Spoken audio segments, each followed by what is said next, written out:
कुछ लोगों में एक अलग ही कशिश होती है ना।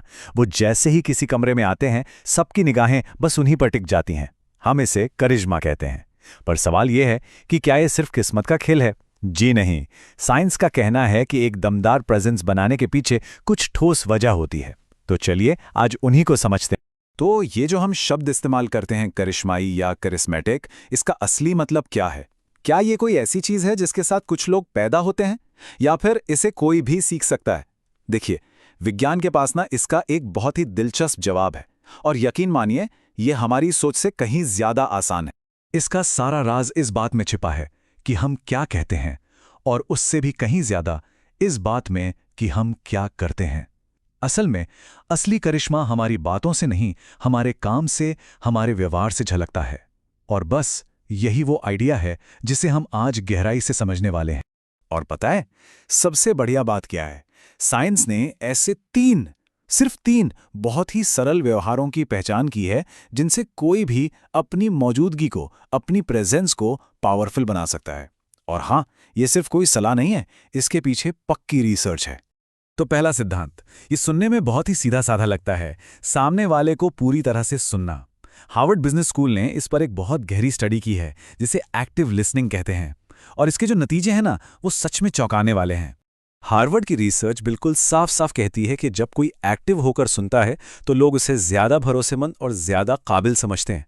सोचिए जरा, ये कितनी कमाल की बात है। सिर्फ किसी को ध्यान से सुनने भर से सामने वाले की नजर में हमारा कद कितना बढ़ सकता है।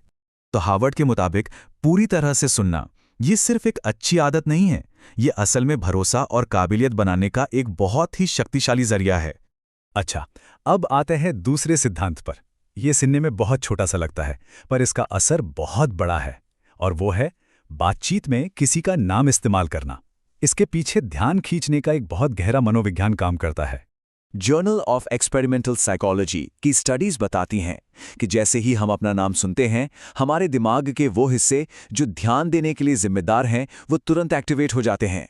ये एक तरह का न्यूरोलॉजिकल स्विच है जो हमें फौरन उस बातचीत का हिस्सा महसूस कराता है। तो बात साफ है, किसी का नाम इस्तेमाल करना सिर्फ कोई शिष्टाचार नहीं है, ये दिमाग से सीधे सीधे कनेक्शन बनाने का एक साइंटिफिक तरीका है। और अब हमारा तीसरा और आखिरी सिद्धांत, ये शायद इन तीनों में सबसे मुश्किल भी है, किसी की बात बीच में नहीं काटना।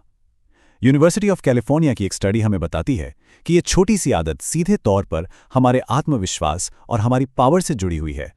इस रिसर्च का कहना है, जो लोग दूसरों की बात काटने से बचते हैं, उन्हें ज्यादा आत्मविश्वासी और शक्तिशाली माना जाता है। ये कितना दिलचस्प है ना? कि कभी-कभी सबसे पावरफुल काम कुछ ना कहना होता है। ये बिना बोले ही अपना सम्मान और अपना कॉन्फिडेंस दिखाने का एक जबरदस्त तरीका है। तो कैलिफोर्निया यूनिवर्सिटी की रिसर्च के हिसाब से दूसरों को अपनी बात पूरी करने देना असल में आत्मविश्वास और शक्ति का सबसे बड़ा सिग्नल है। तो इन सब का निचोड़ क्या है? मतलब क्या निकलता है?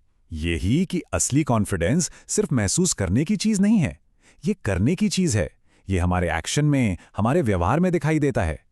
चलिए इन तीन शक्तिशाली एक्शन को एक बार फिर से देखते हैं। एक दमदार उपस्थिति बनाने के ये तीन नियम बहुत ही सरल हैं। पहला, पूरी तरह से सुनें। दूसरा, बातचीत में उनका नाम इस्तेमाल करें। और तीसरा, किसी की बात को बीच में काटने से बचें। ये तीन आदतें मिलकर किसी की भी सामाजिक छवि को पूरी तरह से बदल सकती हैं। और आखिर में ये सबसे जरूरी बात हमेशा याद रखने वाली है, आत्मविश्वास इस बात से नहीं झलकता कि क्या कहा गया, बल्कि इस बात से झलकता है कि कैसा व्यवहार किया गया। हमारा व्यवहार ही हमारी असली कहानी बताता है। अब एक सवाल सोचने के लिए, विज्ञान पर आधारित इन तीन सिद्धांतों में से सबसे शक्तिशाली कौन सा है? इसका जवाब शायद इस बात पर निर्भर करता है कि कोई किसे और किस हालात में प्रभावित करना चाहता है। इस पर जरा सोचिएगा।